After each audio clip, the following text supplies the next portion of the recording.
I want to bring in, just for a quick reaction, attorney Brian Claypool. Brian, what are your thoughts about this case and what she had to say? Well, one thing I don't agree with Paulette is she said that because there's not a pattern of Crumbley doing something bad, that this wasn't a red flag. Are you kidding me? I mean, a day before, a teacher reported that he was searching for ammunition.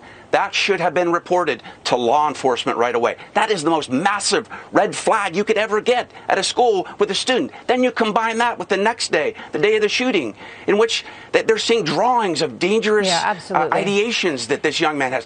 Those two things combined, he should have been removed. CPS should have been called. Law enforcement should have been called. You don't need a pattern in practice. That's as bad as it gets on the criminal side. So you're saying they all should have been called, and the parents, are charged here as well. Very quickly, Brian, is there a case that these parents and this school also have culpability?